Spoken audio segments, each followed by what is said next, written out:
situated. Okay, ready when you're ready. Do you want to give the hello, or do you want me to give the hello? I don't really do the hello, but you're welcome to give the hello if you wanted to. You hear that? You could give the hello, everybody. This is Botany and Board, and we're going to be doing our top 10. So, this is Baley, my wife Baley, and the proprietor of Botany and Board, and then I am her husband, Wyatt. And we're going to be going through our list of 1 through 10 of our top favorite 10 board games. 10 through 1. We're not savage. Yeah, we won't reverse it. You will get the number 10, and we'll work our way up to anticipation for number 1. So I'm going to say a couple quick things that we do have 2 other videos out there that are 30 through 21 and 20 through 11. If you watch back those, you'll see some of the other games we've already talked about. And I mean, it's all enjoyable, so I'm sure you're just like dying to get at that other content. But a couple things I want to hit just in case you don't watch that is that Baley and I ranked Baley's games that she owns, and typically I am less of a board gamer than Baley. So Baley has like 186 games or so, and 187. I'd have to look. It's hard to, it grows all the time. It grows all the time. It's a never-changing number. And she has ranked all of them on her ranking to get down to her top 30. I was then given a more streamlined version of her game list because I don't play all the games and or maybe don't like all the games. So I have ranked my top 30, and I've only ranked a total of 66 games. Not that, even if there was more games, this would still probably be my top 30. But just to be clear, when we're going to try to guess which each other would guess, and it's very tricky, I think, for me to guess correctly what Baley's choice was for number 8, let's say, because she's has a lot more games in her repertoire. Or he just has no idea who I am. Yeah. Yeah, either one. This is Luna. Luna is Baley's dog. Oh, yeah. Yeah, she is. I'm surprised we don't see Luna all the time because she's held often. She's our pet. We're husband and wife. This is our child, Loon. Sure. But yeah, my dog's Lily. She's my main squeeze. Lily's here. Come on, Liz. Here she is. She's coming right now. She's like, Dad, we're getting the cameos. You're only going to highlight one. Yeah. Wait till you see this. You'll be like, get out of here to the golden one. Yeah, this is it right here. So this is Lily and Loon. So they're Norwich Terriers. We get that question a lot. And they're actually siblings. So they're not litter mates, but 2 years apart. No. Same. Yeah, is that right? Yeah, that's probably about right. 2 years apart. They're 2 litters apart as well. 2 litters apart, but same dad and mom made them. So, but they're drastically different. Yeah, and they don't really like each other that much, honestly. I think they tolerate each other at best. Yeah. Okay, so let's get into it. Our top 10 board games as of 2022. Okay, so I feel like, so far, sorry to give you guys a recap. So we've been guessing each other's as well as a side game. Mm-hmm. So I've gotten four mentions right where I guess at least it was going to fall in the range during that video. So I've got 4 of those right. I got one. Just in the last video, though, that was true. You got 4 out of the last 10. Oh, no, I think you got 4. Oh, maybe I got 4 in the last one. Yeah. But you could find that out by watching the last video. Let me know how good I am. But Baley has completely guessed correctly. She got Lords of Vegas was my number 12, and she actually guessed it correctly as her number 12. So that is probably the hardest way to win this game, and she is currently up in that regard 1-0. But she might be winning on a technical of guessed it within the same 10. Mm-hmm. But now that we're in the top 10, this is the nitty gritty, people. So I feel like we should. And I think we're gonna get some right. Now I'm if he doesn't know my number 1 game of all time, do we get a divorce? I don't know. She would be richer if she divorced me. Okay, so here we go. The first thing is we've been going where Baley guesses mine first, and we start with my number 10, and then we're gonna go to hers. So your number 10, sir. My number 10. I am wrong already. So I guessed Quacks of Quedlinburg, and that has already been happened in the last video. So if you watch it was my number 13. So it was pretty close. And see, that's why I don't know. It's a little skewed to say out of the top 10 because I mean so my number 13 was Quacks, and on number 10 she guessed Quacks. I mean that's pretty close. Anyway. That is, so yes. So she's already guessed it, so that won't be correct. But my number 10 is Codenames. Not just any Codenames, Deep Undercover. Ooh, Deep. Deep Undercover. Bailey's been opening up some of these board games. We're not going to open up this one. I don't know who's watching. So, Deep Undercover is the adults-only version of Codenames. And I could get into it. Codenames has a lot of different versions.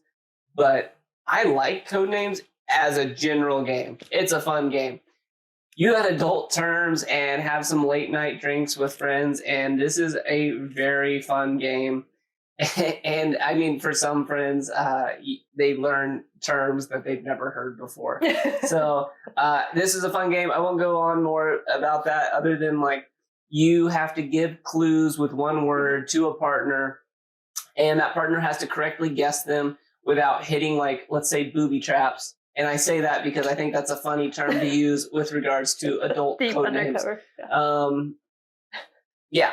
And you try to, if you could give a clue that could guess multiple words, that's kind of the aim of the game. Like, you're trying to beat out, especially in a 4-person playing scenario, because we do have the Codenames duet. Yep, and it's really hard. So hard. We never win it. But this one, super fun. It's a fun thing. You know, I don't know. We have a blast when our friends come over and we play this. And the thing that blows my mind is when you trade. So if, like, we have friends come over and their spouse is with me rather than Bailey and I being together, and they just can't believe they would give out this one word and they're like, it means this, this, and this. And you're like, how would anybody get that? And then you realize that, like, couples have their own language. Mm-hmm. Yep. We definitely communicate in our own way. So apparently I need to put my dog down because she's ready. Making a noise. Yeah, she's making a noise. I would caveat onto this. So there's a ton of different versions of Codenames, but this is my number one party game that I own. Like, I love Codenames so much. It's a great party game. And especially, it's a great game, honestly. And outside the party realm, it's still a fun game. But also, I would say, as a person who plays, we play with a lot of couples. So we usually have game night with other couples. And so it's perfect because you can do the teams where you're like, okay, you know, like, and you're like hanging out with your other person, but then you're like, what is this shit that you just gave me? You know, like, this is such a stupid cute. So I don't know. It's just like there's a lot of like fun moments. So yeah, it is fun, and it does. It actually has a little bit of a game theme to it, but it's just a lot of fun. Yeah. I'm not gonna say what's that one? What's that one that's Cards Against Humanity? Oh, it's a little bit of a Codenames turned Cards of Humanity. Yeah, where you say things that you wouldn't normally say in front of, like, your parents, that kind of thing. Oh, maybe. Like, it just puts out verbiage that you normally don't use. Most of us don't use. If you're using it, power to you. So I will say, I'll highlight. So here's what the duet box looks like, just to highlight it. So you pick it up in Target, wherever. It's sold everywhere. But so Brothers Murph, if you happen to stumble upon this, you two love this game. And you guys act like it's so easy. You must have some, like, brother telepathy. Bailey and I are terrible at this game. We barely can make it past round one. And we've tried many a times and couldn't do it. Okay. So if you have any secrets or tips, anyone tricks, for us, they're going to be like, you should know each other better. Get a different husband. Opposites attract sometimes. That's true. What we go with. Your number 10. My number 10. What do you think it is? So I got this wrong, but this is kind of like how Bailey got my number 10 wrong. I put down Forbidden Desert. Oh, so that was a very good guess. So that is a very good guess. Yeah. And what number was that on? It was like it was in the last time we did it. Number 21. Oh, so it actually fell into the other. So so she's already done it. So it was one of her top 30. I guess it is. Number 10. Yes, but it is one of the, I would say, almost maybe like, it's one of my most played games just in general because I can play it so much. But no, my number 10 is actually, and you've already guessed it. Do you want to try to take another guess or no? You've already guessed it. I guessed what I think it was. You guessed what you thought it was, but you were wrong at the time. But you could be right. Lords of Waterdeep. No. Lost Ruins of Arnak. No. This isn't like... Gloomhaven, Jaws of the Lion. No. Hold on. Give me one more chance. Horrified. Yes. Ooh, nice. You got it. Do the splits. I can't do that. I have split my pants before, though. I just want to be clear. And it wasn't doing the splits. I think I'm not sure exactly how it happened, but when Baley and I went to Europe, I bought European pants twice. One in Italy and one in Spain. And I have found out that they are not designed for American physique. And I'm not saying, like, I'm not a big guy, but, like, they are thinner legged than I am. And, like, I had trouble, like, you remember me squeezing into those Italian pants were super tight. Yes. And I was so worried. It was a hot day. And we were, like, in Florence, and they put you in this little cubby, and I'm, like, up here, and I wiggled into these pants, and I couldn't get them off. Yes, he literally, like, I'm outside the thing. I had to call Baley in to help me because I was stuck in the pants. Like, it was, because it was so warm, and my legs were, like, and I was, like, I got into them, but it was, like, a ring that got past your knuckle, and then you regretted it. You're, like, holy smokes, what am I going to do? Anyway. So I split 2 pairs of pants. One was Italian, one was Spain. So, like, whatever country comes next, I will pick up a pair of pants and we'll try. That can be my future. My show will be pant wearing across the world. From around the world.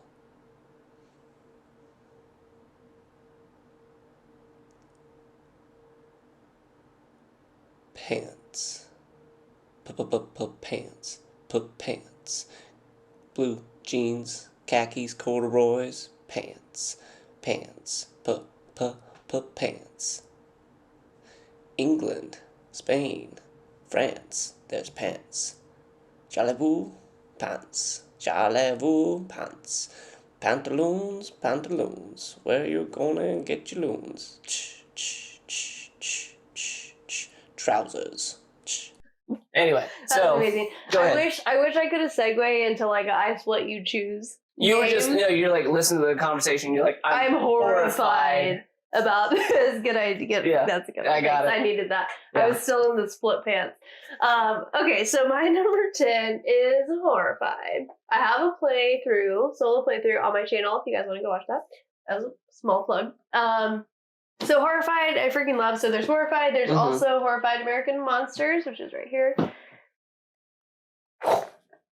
Ooh, it's convenience. Didn't we have this one first? Yeah, so this one came out. Okay, this one I backed, so I'm obsessed with this game, purely. It's number 9 out of, 180 games that I own. I play it solo all the freaking time. So I like to just run one investigator. I like to try to do duo investigators. The great thing about it, so it's a cooperative game, so all the rules are exactly the same. So if I was going to play with Wyatt or just me run 2 people, it's the exact same. And so that is any game that does that, I'm like, yep, win. Because it's I just want to have to read the rules once and be able to kick it off and play. So this is the one I actually put on my top 9. I've only played this twice, Horrified American Monsters. Yeah. So this one just has, and also I would say that maybe the Universal monsters I know more. So this one has Dracula, Frankenstein. Sure.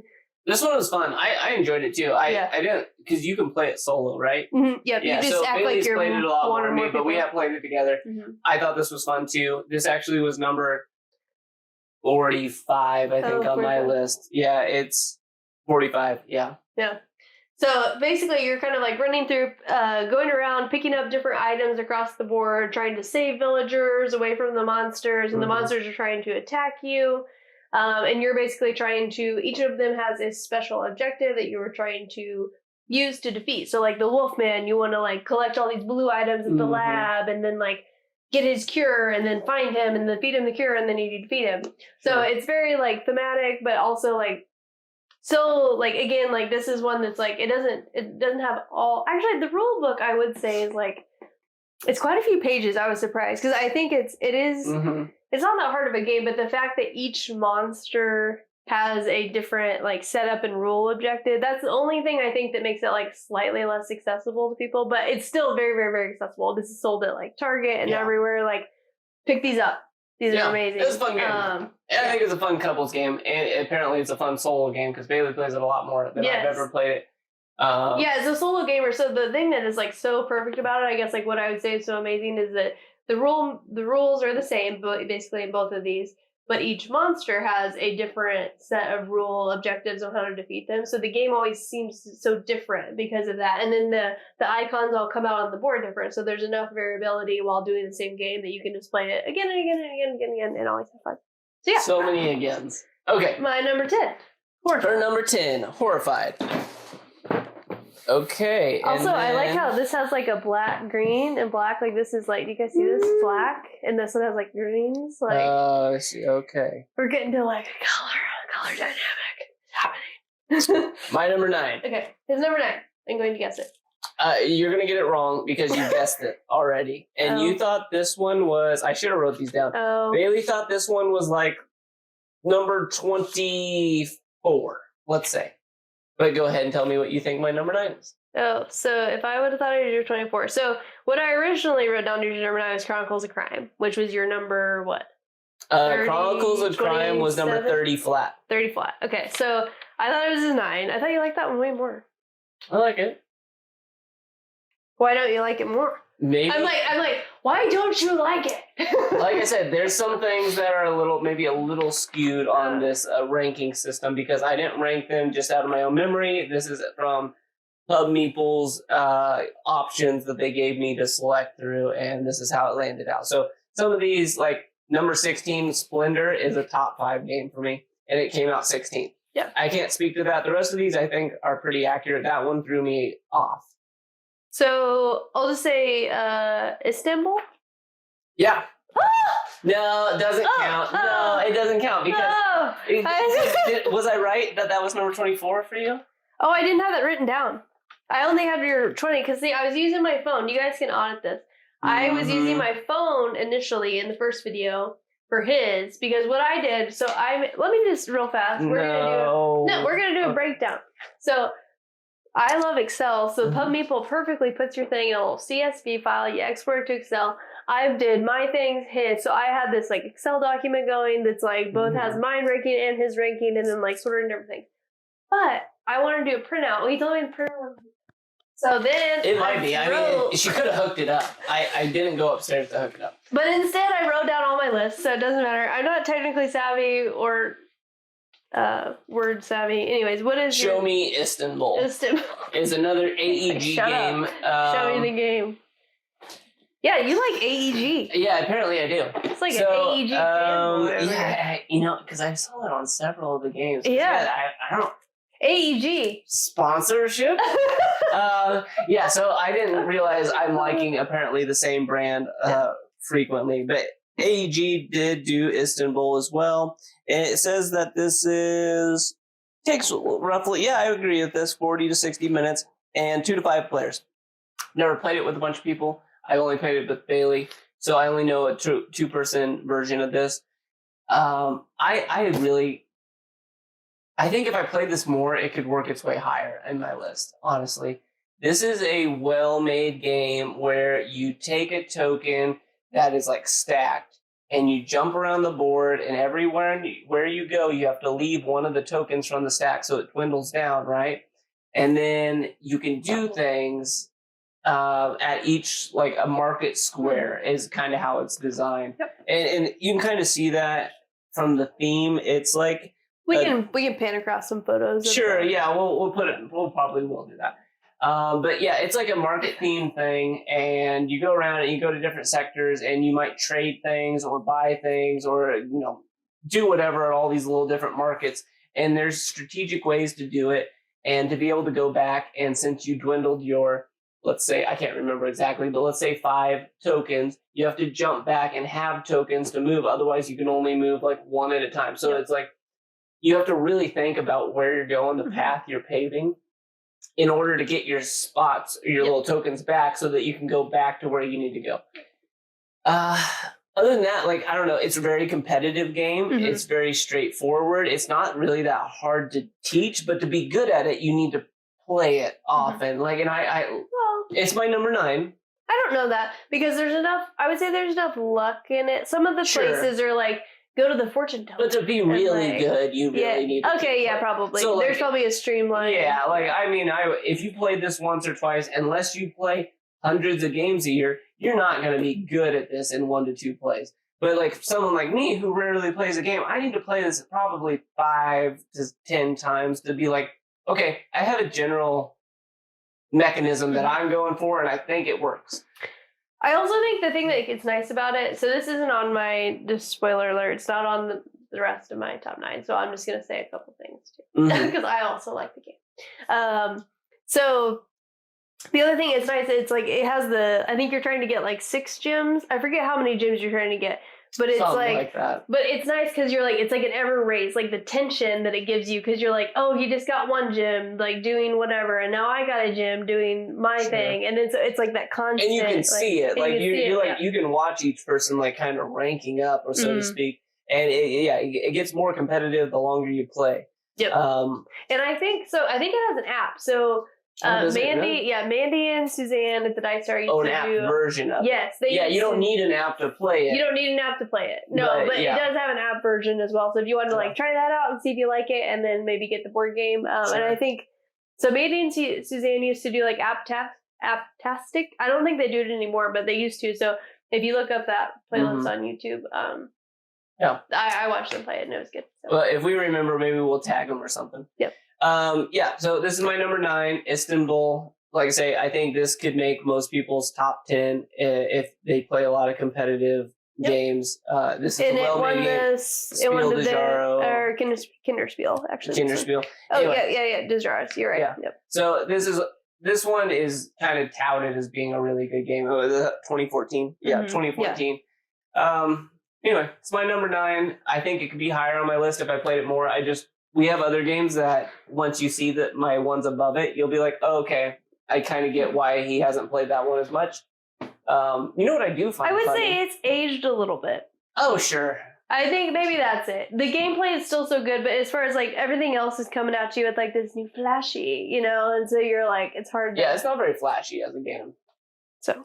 But it's fun. Yeah, the pieces are nice. It really has a Alhambra like vibe to it. And that's where I was going to actually go with this conversation was that I like a lot of games apparently themed in like Istanbul culture. Like there's a lot. We're moving to Istanbul. Sure, we could move into like Egypt or somewhere because it's like we play like Istanbul, Alhambra. I mean, we play it's Jaipur. I mean, like several of these games have that exact same theme, and they are top tier games for us. Anyway, we should look where the designers are from, and maybe that's also a common thing. But I think they also have a lot of like trader merchant vibe in that area, and so everybody's in that time period of like traders and merchants, and that's like the Silk Road, and it all runs through there. So maybe it's a common theme for board game development. I'm not sure. Okay, so Bailey's number 9. I have written down. You've already guessed it, but what did you write down? I've already guessed it? You've already guessed it. Oh my god. And you were wrong. But what did you write down? I have written down Alhambra. It's not Alhambra. That must be higher up on the list. There's no way it's lower.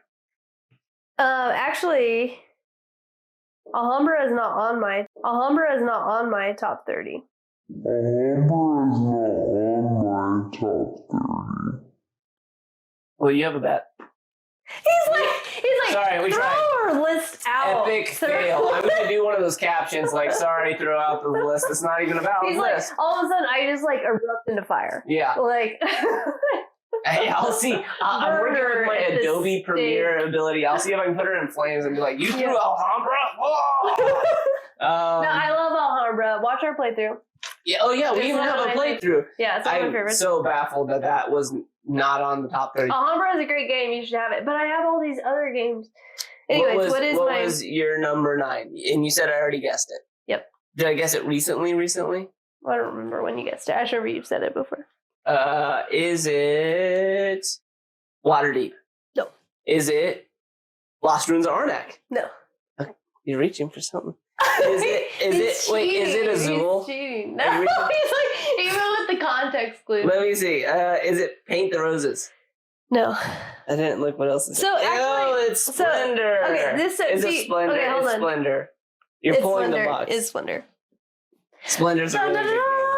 So Splendor, I love Splendor, you guys. Go check out our playthrough. We literally give like strategy tips review, like sure. We teach it to everybody, so quick, so simple, but yet like so like it gives me things to think about, but yet like super nice, like super nice components. Yeah, component quality, and so. And this is kind of a fun theme. like close cropped faces of people exploring gyms. I mean, like it's kind of nice. Like the whole thing feels a little like ritzy and fun and playful, but like at the same time not childish. Yes. Like it feels like an adult themed game of like let's find treasure and like cultivate like a competition. I don't know. I really enjoyed Splendor. I agree with that. Actually, you've like hit on something. I feel like because you've said this twice. Once about viticulture and then about this. He's like, of course. I think we just learned something, everybody. I'm on to something. I'm a board game reviewer. I look just like him. Mm-hmm. Dice Tower, call me out. I'm willing to come give you my best. Oh God. Plus, I think Dice Tower is in Florida, and it's currently November and rainy here in the Missouri state, and I would love to go down to Florida. So call me out. I'd be happy to do a review. No, but I think you're onto something. I think that we don't like things that come off too like childish or like I mean obviously I'm a nerd, but like I don't have to go into so many things that are like quite so nerdish that like maybe sometimes like nerddom. Mm-hmm. The kingdom of nerds. The kingdom of nerds. Mm-hmm. Welcome. So this is more like gyms, like a more adult theme, I suppose, like more adult serious theme. I mean, it's not that thematic. It's just a kind of a pace. No, but it does have a theme. But it has a theme. Yeah. And the component quality is nice through it. So yeah, Splendor, highly recommend. It's not that expensive. They always goes on sale for Black Friday, so just buy this, people. If you're looking for gifts for people, it plays 2 to 4. Yep. In 30 minutes. So buy this game. It's super simple. And by some fluke, Splendor is a top 5 game for me. It came out 16 on my list, but like I said, the list... He's cheating. He had my list in his hand. I didn't look at it. I just picked it off the ground. But it did come out 16 on my list, but like I said, I didn't make my list like looking at it because this would have been a top 5 game for me. And like I think that's gonna baffle Bailey because there's probably no way that she didn't put Splendor in my top 5. Would be my guess on her list. It's number 5. I guessed it as number 5. Yeah, it's a top 5 game for me. I would have done the splits, you guys. But Bailey gave me Pub Meeple, and I think they did a great job. Don't get me wrong. It just you're going to be Pub Meeple. When I ranked it, the way I'm they perfectly gave me, fine with my Pub Meeple. Right okay, well, the way it came out, it surprised me. Okay. So going on, number 8. My number 8. I think your number 8 is Roll for It. No. And spoiler alert, that's not on my top 30. He loves Roll for It though. I do. It's like any game. Like if I'm like, do you want to play a game? And like it's like maybe. But if I say Roll for It, it's a yes because it's like it's so easy, and he always wins. I do. Yeah, I win a lot, and I think that's what it probably wouldn't. If I lost it wouldn't be on the list. Okay, what is your number 8? My number 8 is Lords of Waterdeep. Mm-hmm. So I guessed that for you, but that was I guess that for you is your number 11. So I wasn't too far off. Yeah, you are. You've been like within 3 to 4 of a lot. And this didn't make my top 30, but I do love me some Lords of Waterdeep. Yeah, so Lords of Waterdeep. This was like game. Our intro to worker placement, I would say. I would say that's true. And it was almost a little bit much when we first got it, but now it feels right at home. The board is a decent size. It's actually about the size of the box, a little bit bigger than the box, I'd say. And you go ahead and you put these little cubes around the sides that go to certain topic areas. The board is twice the size. Is it twice the size? Yeah, it's a tall board. I know it's tall, but this box is big. So anyway, it's a pretty tall board. It didn't seem huge, but essentially you have to collect these cubes and you use them to pay for things. They're the resource. And you take your people and you only get so many depending on how you deployed them the prior round or the after round. And you put them along these spots to convert them for the most part to get different types of gems that can buy different types of things. And there's also sort of like quest cards that you try to complete at the top of your board. And those. Can you go back to the conversion part? You lost me there. Sure. So the conversion part would be like, I put my meeple, I spend the exchange of my person, and Bailey has built a building over here. The board it's got a lot of little things that go around the sides that do conversions for the most part. And whenever you're saying conversion, you just mean another worker placement spot. Yes, but so Bailey will own this work replacement spot, as she wants to call it, and I'll put my meeple there, and it'll give me, instead of what I normally would get from my spots being let's say 2 orange cubes, I can get 2 purple cubes. Anyway, you have to get the right colored cubes to build your things or to complete these pseudo quest cards, but they're just you're building things that cost lots of cubes, and that's what I'm calling a quest card. I don't know if maybe it is a quest in here, but it is a lot of work replacement. Yes, and it's also, it has the D&D theme. So if you're a D&D person, this is kind of makes the Dungeons and Dragons, or the role-playing aspect, with board gaming. So this was the first game that kind of married them together. Yeah. Because the theme is all from Dungeons and Dragons. So if you play that, you'll be yeah, Waterdeep.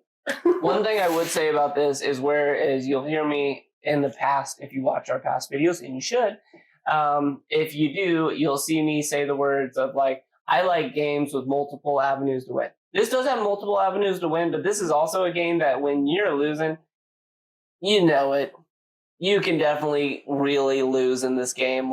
Somebody could get a very profitable spot, and the other spots I was talking about that you would send your guy to, if they don't show up and you've collected cards that require, let's say, 15 purple cubes. I can't remember off the top of my head, but let's say they take a lot of one homogenous unit and that's not on the board, and you've set yourself up for that, you're just in trouble.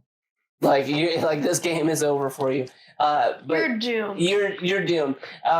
So it doesn't have, I wouldn't say this has multiple avenues of victory. You need to definitely... No, there's a straight victory path. You have to get cards. It's there's multiple ways to get the cubes to fulfill your cards, but it's a very streamlined, as opposed to something like Lost Ruins of Arnak. Yes, which you could do the research track, or you could do this, Architects of West Kingdom. There was multiple ways to win. This is when you start losing, if it's early in the game and you're losing and it doesn't start throwing the stuff your way, you're really going to lose, and you're going to lose bad. That's my thing. But sometimes I like this game. Box, components, everything, very nice quality. It's got an interesting even split. I was this is the only game I own to this day. It's a half box. It's a split box. It's got a ribbed, so it's it indents and then goes up and it connects. So every time you have that normal where it has the air noise where I'm you don't really get that in this. Yeah. It's perfect. It's a nice game. And I know I'd have to do the thing to make it really show up focus wise, but Lords of Waterdeep, fun game, nice components. That's my number 8. Woohoo, number 8. Number 8. And are you doing this in a specific No, I'm just laying them out. You're just laying them out. Okay. All right. So Bailey's number 8 now. My guess originally was Lords of Vegas. No. That one is not on my top 30, but I do like Lords of Vegas a lot. Blows my mind. We've played it a lot, and I think that's maybe why you put it, but... that's why anybody would. If you don't play it, then how do you pick it? Sorry. Am I wrong here? Okay. Dun, dun, dun. Oh, yeah. What was this My number 8. So what was your number of this? So this is the crossover, folks. Wyatt's number... This is Viticulture. Can't see it from the box yet. 19. Number 19. Okay, so I'm going to set the Tuscany just down so I can... And I had a feeling this would be on Bailey's list. Okay, so this is Viticulture, and so why I kind of talked about it in these, I won't spend too much time. On the last video, on the number last 19, video. so right at the beginning of the last video. Go to that, and then you can listen to a lot of the critiques. But yeah, so we, no surprise, but we love some wine. We got married in Italy. Yeah, we went by ourselves to Italy. We just went to the courthouse, signed the papers, and then went to Italy and just kind of did our own thing. All over Italy. Yep, and so we have developed the taste for the vino and and also the gaming. And so this is marries the two hobbies perfectly in this box, and it is such a good game. It's very well made. It's so I think the thing that keeps me coming back to it, I feel is it is so competitive, and then the card draw. So all your winter and summer workers that come out, so those are always different. So the gameplay feels different every time. My only critique, I would say, is sometimes like I get out the wine card. Like sometimes I just have based on the grapes I've been given, I maybe have like a really good thing to only do certain kind of wines. Like maybe I can only do red. And then like lo and behold, the thing I want to sell in my purple wine card is how you like end up selling to get points, but you have to get an order. Mm-hmm. So my only qualm is that a lot of times like I'll be drawing the orders and I go order, and I'll be like, I can't even make this because it doesn't match up. But I have one hell of an engine going on in this, but just it doesn't match up with the order. But maybe that's a critique for me, and maybe I just need to like before I build my engine, I need to get some orders first. Sure. So maybe that's just a constructive criticism on myself. Similar level of critique, like Bailey was saying. Also, when you pull the grapes, sometimes you get the same, like it's giving you like the one white grape, and then you're just like, well, I can't do anything with this unless I get some red grapes. Yes. And it's like, yes, but don't hear our critiques. We love this game. It's a very good game. We love this game. You should buy it. So we have the Viticulture Essential Edition. We also have the Tuscany Essential Edition as well. So the Tuscany, we haven't played with Tuscany as much. We need to get back into that some more. Sure. But we played a lot, and there's a little more variation to that one. Mm-hmm. But yeah, it was my number 19, your number 8. Yes. Yeah. So Viticulture. Very good game. Very good game. Check it out. If you like wine, if you like worker placement. Even if you don't like wine. You should probably check it out. Like wine. I would say if you're over the age of 30 and you play with couples and you like some more strategic and sophisticated, classy feel to a board game, Viticulture is a good route to go. I would also say, though, it wouldn't be... it's a little much to introduce to a new industry. Person. Yeah. If someone's never played anything besides Monopoly and stuff, don't go buy Viticulture just yet. Ease your way in. But once you've bought... You could actually buy Lords of Waterdeep, introduce you to worker placement, and then get Viticulture Tuscan and Viticulture Essential Edition to see if you like that. But okay, so you're number 7. My number 7. What do you think it is? Okay, so I guess It's a Wonderful World, which has already come out. So It's a Wonderful World was number 15 for me. Yes. That is a good game. My number 7 is Ishtar, Gardens of Babylon. I guess that one too, and I guess that one to be your number 17. Mm-hmm. So what number are we on? 7. Well, it's 10 already. I mean, but there's a 7 in it. Anyone? Just me? Just you. Okay, he's like standing right by it, and then like he's like, all right, you're raking me over the coals. So Ishtar, I thought I had an achievement. I mean, as the man who's gotten like nearly nothing in correct order. I know that's true. I haven't got a single one absolutely correct. Yeah. Okay, so Ishtar, fun game. It's how to describe the board. The board is like a blank desert-looking board with rocks sporadically put around. You typically get tiles that are like... Are you ready for this? I feel like you're going to go into it, right? This is an unsung gem. Oh, okay, that was something. He likes like puns, and there's a lot of gems in this. There's a lot of gems. So the tile shapes are like rounded circles that are connected, and they're typically in chains of 3, and they make like L's or straight lines or like a pod, like I don't know how to do that shape, but like one, like the Olympic circles, like the middle of the Olympic circles. So you choose from shapes like that, and they have various like trees or bushes or flowers on them, or vacant plains of grass, and you lay them on this desert barren sort of land, mining gems as you lay them.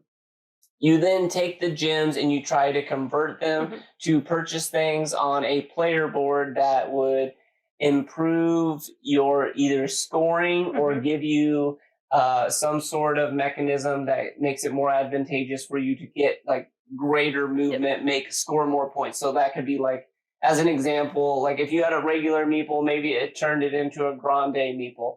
I can't remember exactly on this game, but essentially mechanics like that. And you go through and you try to surround these towers, and there's like 5 towers on the board. It's an area control because you get points. So there's 4 towers, and you want to control those towers. So you're constantly trying to build a big garden around the tower because then you'll control it. Yeah. So with that in mind, what I like about the game is it's simplistic in the mechanism of laying down tiles. It gets competitive as you try to collect the gems, but it also gets really competitive, as Baley was saying, when you try to area control. Because just because Baley starts out around a tower, there's only so many towers on the board. And at times, you could be building around a tower and not have control of the tower. And I could come into there, swoop in, no less, and take control of the tower. Like, literally take somebody's all the things they've been working towards, depending on how they were doing it. If they did it incorrectly and I throw down the right tile, I could take control of an entire tower. And so there's a lot of competitive play, and overall it's a fun theme to watch a desert turn into a forest for the most part, like or a tropical oasis, I would say, closer in this thing. And then you score it based on the amount of flowers. There's some other scoring mechanisms besides the gems in your player board. Multiple avenues to win. It's pretty lighthearted and easygoing, but it is competitive and it's pretty quick, probably 45 minutes. Well, and I'd also say price point, components.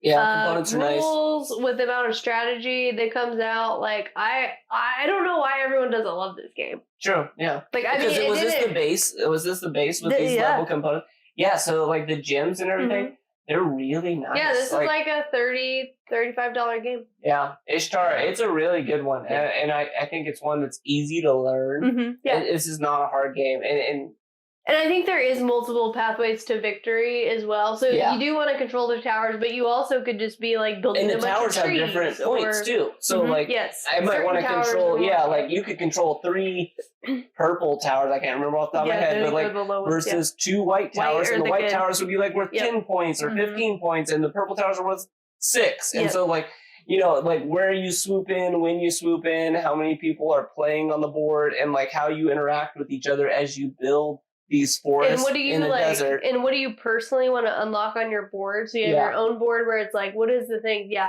I know this was one that like, so I love this game, and I was surprised it wasn't in my top 30. Yeah, it's a good game. But yeah. And it's one that I think the longer you play it, the kind of better you like it. It could be a Catan or Splendor for me if I played it more.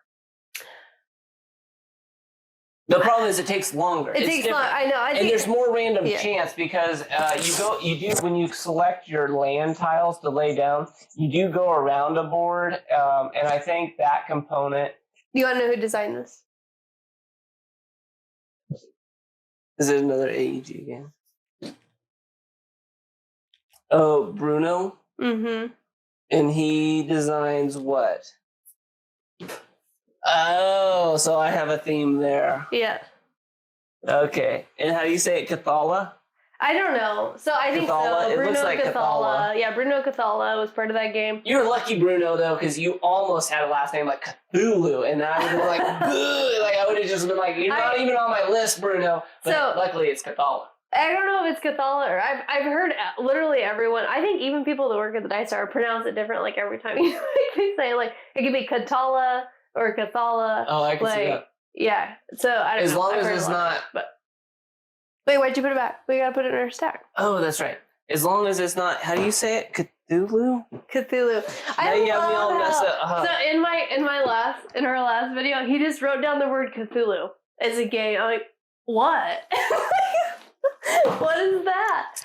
I thought that said it all. I don't like this in general. Cthulhu. I know they're wildly popular. They are made well. It just wasn't my style. Okay, so Bailey's number. My number 7. 7. Okay. Oh. Well, so when Baley got one right, that was cool, right? But I just want to say this is equivalent because my number 7 for Baley was Viticulture, and her number 8 was Viticulture. So I pretty much nailed that. Do you want to give like a? No, it's fine. It's fine. So I guess Viticulture. So should I take a stab? Is it something that I would guess? You think? Yeah, just guess something. Because you've surprised me with a few of these. It's not on this shelf, I'll tell you that. Okay, so it's on your shelf. Santa Monica. Hmm. I like that game. Alhambra. Nope. I told you that one wasn't on my thing. Oh, that's right. You did say that. Okay, let me take one. I hope it's not that. What is with this judgment? I hope it's not that. I feel like he's like at a disposition. Did you not put Architects on your list? I didn't. I do like Architects a lot. I like that game. I like Architects too. I find it weird when you don't like it. No, I do. Is it Final Girl? Yes. Okay. Yep. Okay, so when I made my list, I was being a little bit lazy too about my list for Baley because I took my list that I liked and then applied it to Baley's, and whatever wasn't on your thing. Yes, but Final Girl is not on my list at all. So like I didn't, but I knew Baley liked Final Girl. Now would I have got it right in the number? No. But would it have been in her top 30 and I knew that? Yes. Okay, here, hold these. Show them all out. Oh my gosh. Do your good justice. There's like backs and sides, fronts and backs of all of them. Fronts and backs. Okay, well, we'll start out, I guess, like this. Okay, so I am like a Final Girl fangirl for sure. So A, I love solo games, as you guys have told from my list. But B, I also love like spooky horror. Like my favorite thing, like when Blockbuster was still around when I was like a 7th grader, you know, was like going there and like Jeepers Creepers, White Noise, The Exorcist, you know, all of those kind of things. So like when this came out, so this is my second game I ever backed on Kickstarter. So I went all in on Final Girl. So these things are freaking amazing. AJ and Evan over at Van Ryder Games. So I always give more credit to AJ, sorry Evan, just because it backs off of Hostage Negotiators' main mechanisms.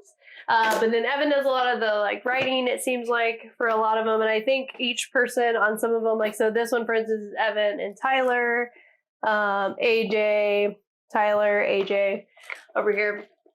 So these games, so you are a Final Girl and you have a setting and so you have two different, well, there's like different people on each side, but basically the way these work, sorry if I can speak, which I cannot. Oh, so that's what I was, okay, so I haven't played this game, but like, because Baley had me holding these. This is cool. Yeah, so these, it's like a book, so it's like a magnetic box. And it's one flap, and then the whole thing comes off, and it's like, it's holding itself together. So this is Camp Happy Trails. Whoa. And then all of the Camp Happy Trails cards are in this. So this is like, for setup, like, it's just like, but how quickly you can get to the game. Yes. I mean, like it's so nicely stored. Like, and they're mix and match. So see, this is why it's like even more amazing. So you can play any killer in any final or any killer in any location combination you want to. So you just take off the flap. So this is Camp Happy Trail. I feel like Google made this, or like Apple products. Like the way it like comes to you, it's like perfectly packaged. And then this is impressive. Hans over here as well. Oh, and they use the back of it for artwork. Oh, so it's your player board. Yes, that's my player board. So the back of it is the player board. Yeah, and it's also the box. Yes, and with magnets built into it. Yeah, he's mind blown. This is pretty cost savvy and efficient on setup and design. Like, you guys, it's pretty cool. They did it. I do wonder how long these magnets are going to last. No, they're very strong. In the back of my head, though, yes, but I mean, like, over time in 30 years. No. So to Van Ryder's credit, they even did so. If you follow along in the Kickstarter updates, the first production copy they came back with was the magnets were where things would fall out, and they were like, "This is not acceptable." Yeah, and they went back. What about 20 years down the road when magnets you can refresh your magnets? It doesn't seem easy though; they're built into the game. But nothing is built for 20 years. I'm not built for 20 years. Anyway, that's my thoughts. There's parts in there that maybe you could question. So, anyways, Final Girl.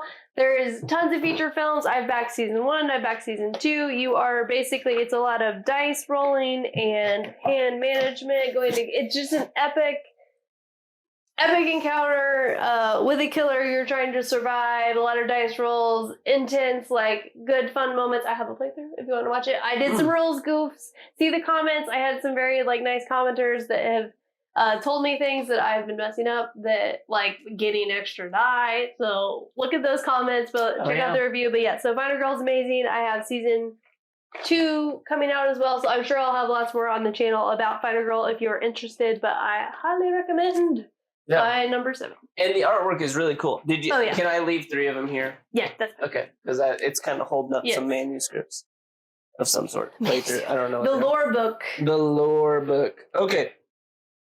My number 6. Jaipur. No. Santa Monica. Oh my shit! I am so surprised. Santa Monica. Oh, I like this game a lot, but I never thought. So I really like this, and I thought you were like hating your life playing it. No, I kind of like this. It's a boardwalk, and you take your people and you put it. It's a beach theme, and you walk your people to these places. And I mean, it's not complicated. I don't even know if I can give it a good explanation, but essentially, imagine it's like relaxing and enjoyable. Yeah, it's like you're walking across the boardwalk and sort of like building the boardwalk as you go, and as you build the boardwalk, it sort of dictates how you would score. Mm-hmm. Yep. And since it does that, then you have a guiding path towards where you want to put your people based on the layout of the tile. I think that's the best description I can give, but it's a fun, lighthearted theme. Game. Yeah, it's a fun theme. It's a quick play. I think how many players does this? Oh my God, it's an AEG. It's AEG. Of course, he likes it. AEG. I had no idea. Apparently, I love AEG. So all the ones that are meeting my categories are AEG. This says it plays 2 to 4. I've only ever played it 2. It says it takes 45 minutes. I would say this takes 35 to 50. Yeah, it took with 45. Yes, on average, sure. But anybody who's played it a lot, I think you can start shimming time off of that pretty quickly. Mm-hmm. But it's a fun game. It is a fun game, and it's competitive, and I don't know. And it's kind of like lighthearted. Like it does seem lighthearted, even when it's competitive. It seems lighthearted. Like it's kind of nice to see. Like I know the colors, the little boardwalk. And and it's like these color schemes really and make you feel a little. Yeah, this whole vibe that Bailey's doing, it does make sense. Once you play it, you're like, okay, you kind of want to, yeah. It does make you want to dip your toes in the sand and play a little Santa Monica. Anyway. Oh, there we go. Now he's on it. You want to put that one away? He tried to scoff at I tried to do a little punny thing for him earlier, and he didn't. I think it was on Horrified? Sorcerer City? No, Gems. I said it was an Unsung Gems, which right. is a series, so that's Z's series. Unsung Gems. I don't know if he's covered that one or not. Okay, so then I will be guessing your number 6. Mm-hmm. I have written down Azul Summer Pavilion. No, that's a good guess. It's Gloomhaven, Jaws of the Lion. Mm-hmm. So this would actually almost go like maybe like not number 1 of like gaming experiences, but as far as like us together, like we went like so we got this. It's my number 41. It's his number 41. What? Okay, we'll talk about why it's so low for him just in a second because our chemistry, babe. What is this? I liked it. I put it in the category. He gotta be Hatch. Like, what the hell? It was cool. So I put this in 41 for me because I don't... The replayability? Yes, that's exactly... Because you was able to get the initiative. You're like, oh, you can play it all the time. I'm like, you play it once, you played it.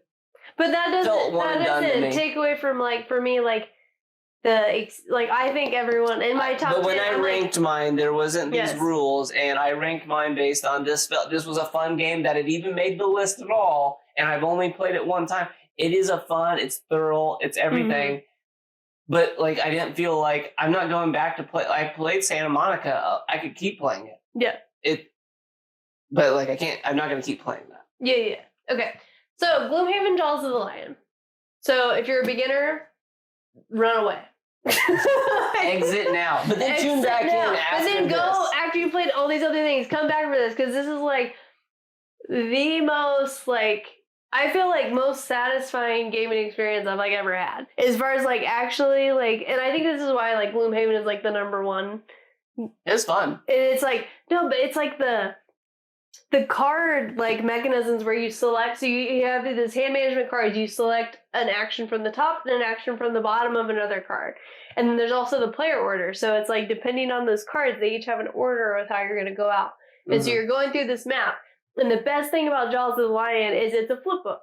So there's no setup. So you literally just like there's some setup, but comparatively to like base Gloomhaven and put our stickers on the wrong spot. Yes. Okay. So we totally messed up the campaign thing. We were just flipping through the book and playing all of them versus going through like the actual campaign map where it was like, go do this. Because we had some weird stuff start happening. And we're like, we already put a sticker there. Yes. It's a fun game. So good. This is my number. Shush. Okay. You keep.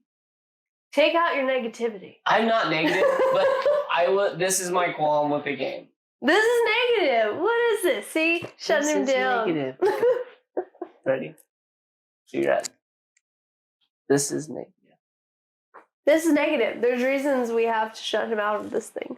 Yes. And so my point to this game was that, and I'll keep mine short because this is Bailey's number 6, Gloomhaven, Jaws of the Lion. It's a great game. It was my number 41.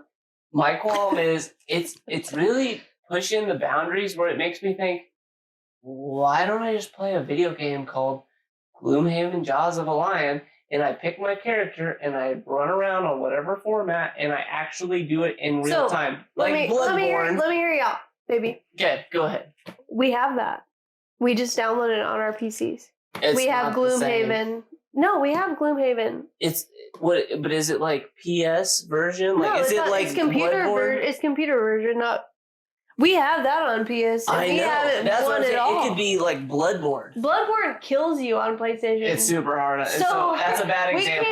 But it's been made into a video game. It's like God of War. Isn't that a board game too? Yes. God of War on PlayStation. I'm like, yeah. Like Gloomhaven, PlayStation. At this point, they got so close to actually making a video game. Just make a video game. But I think that's what you're wrong with. I think the fact that you're not realizing, like, they came that close to making a video game when it came from a board game. All those other ones, Bloodborne, like, it came from a video game. Did it? And then they made, I don't know. Yeah. And then they made the board game after. This, Gloomhaven, is just Well, it's got the same size box, so apparently it doesn't matter which one originally. Oh, no. If you see the regular Gloomhaven and Frosthaven. Yep, yeah. Frosthaven's the next one. So yeah, anyway, sorry, this is taking a long time because you've been giving all your negativity. Sorry. Not negative, I like the game. Jaws of the Lion is absolutely amazing. It is if you're a gamer, just go get the box, watch Rodney Smith, watch it played. It'll take you watching it. Like for us, like I literally I like rules, but like I had to watch his video like several times just to be like, okay, did I get everything? Because there's just like, there is a lot of rules. But once you've played through this, like now I'm like so excited to go play Gloomhaven, and we downloaded that on our PCs, so we haven't like kicked into it yet. But so now I'm super excited to like be able to just like take the mechanisms from the game and then play it on PC. Sure. Yeah. Because then there'll be no sit up. I really like the game. Don't get me wrong. I really did like it. And he got to play Hatchet. So I was the Red Guard, which Red Guard's still great. And this is how it panned out. It felt like this to me. Okay. I'm like, Bailey's like, oh no, what's going on? And I jump in there with Hatchet and I'm like, whoo, whoo, whoo. And people are like, oh. And then Bailey comes in and she's like, I'll pick up all the gold. I'll pick up all the treasure. And I was just like, what in the hell? Yeah. That's what happened. And her guy's supposed to be like the tank. The guardian. Like, it's like I'm supposed to be the defender. My guy would jump like a big shield. slay everybody, and then Bailey's like, why don't I stop by and pick up all the goods? And I was like, that seems suspicious. No. So that's what happened. You guys know, so if you're the Red Guard, there's a card you can unlock. And it is like pick up loot. You can move 5 spaces and pick up loot from all those spots. So what I do at the end of the game, like if I'm like, he's got it, I'm like, shit, I'm gonna go like every get level. all that loot. It really felt like I had a minion behind me who occasionally helped out, but mainly just picked up all the treasure. But it's a good game, though. Don't get me wrong. It's a good game. I just sometimes question. I like games that are replayable. That's why it didn't rank high for me. And I also think that maybe I could enjoy it more in a video game format. Here's my call with that. It is replayable, and you only can buy the one base box. But for that, it's not price, replayable like Catan or 5 Tribes or Small World. It's not replayable in that sense. It's like it's an experience game. There's definitely a finite number of times you can play that game. Unless you're people that aren't like us and you just play the same scenario over and over again, you can still do it. Yeah. Okay, so moving on, Gloomhaven, Jaws of the Lion was your number 6. Number 6. It's a good choice. It's a good game. Okay, my number 5. What do you think it is? Okay, I guess Splendor, which he said was his top 5 game. Would have been number 5 had I created the list with me without any intervention. What happened? But it is not number 5. Do you want to take a stab at it? I mean, I don't even know where to go. No, just go. Small World. Oh. And it's right next to Atlantis Rising. Oh, you have 2 of them. I have 2. I have so it's color coordinated, so sometimes even the expansion has to get separated. So I like how she knew where this was based on color coordination as opposed to alphabet would have been handy for me. Who organizes their game shelves by alphabet? Well, people at the retreat. Dice Star retreats probably do. But when you're in a home collection, I don't need to have it by alphabet. Like, it probably looks nicer, I guess. I don't know. Yeah, it definitely looks nice. Do you guys see this? If this was all like helter-skelter and with like sizes of boxes, nope, you gotta optimize size and color. So, Small World for me matches some of the games. If you've been listening to my list at all, this matches a lot of those boxes. You area grab, heavy area grab. You have what I love about this game that puts it ahead of some of those other games that are similar in that regard, or like territorial, where you're like it's direct competition for sure, which meets my category. But what I love about this is you get this random combination power to be your units. So, and I kind of love it. It's like, oh, you're gonna have like orcs with mystical power. I don't know, it's something like that. And so you get these examples where these things, they just line up in different ways, and there's probably 20 of each set. So like you get an attribute and a race each time, so they'll always be different. So you could be like the I can't even think of the gold mining sorcerers, and so then it's like the sorcerer has a special ability and the gold miner has a special ability, but now you're the gold mining sorcerer, and so it's just kind of comical sometimes with the matchups. But and then the cool thing about this game, outside of that, because that is one of the coolest parts, is that you have these random matchups of like, I'm not ever just the orcs. No, I'm not ever just the giants. I'm not ever just the humans or whatever. You're always some weird hybrid version of those things, and sometimes they work really well together in your gameplay, and sometimes they're not that advantageous. But there's a lot of money intake in this game, and that's, if I recall, how you win. But you take over these territories. Yeah, the money is directly corresponds to victory points, I believe. Yes, I think so. So, but the biggest thing for me about this that was really cool was, besides taking over all this area, is as you're advancing and having these battles with the other players on the board, your units die out for the most part. And you have a dying out process, which is like, I can't even think. Out of my 66, this is the only game that I can think of that I have a dying out species that still scores you points. Occasionally. Sometimes they even after the dead. There's one race. I think there's the undead. Maybe I don't know if they're called the undead. I think you're thinking of Warcraft. No, I think they're called. They might be skeletons of some sort.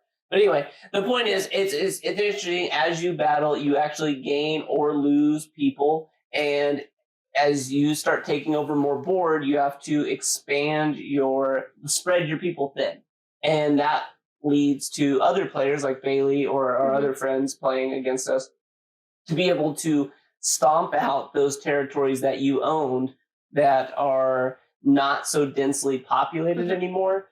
And then you have to eventually choose to forego that species that you are using as your ruling force and let them die out and bring in a new species of whatever hybrid when those two things combine.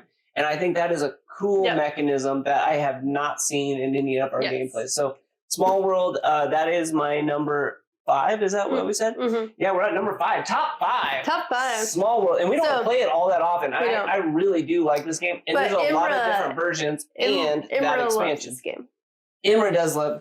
You guys don't know who Imra is, but Imra loves this game. He plays with us a lot. Even if I told Imra to watch this, he might not even watch it because who knows. So anyway, he does play with us. He does like this game, and it's a cool game with a lot of versatility.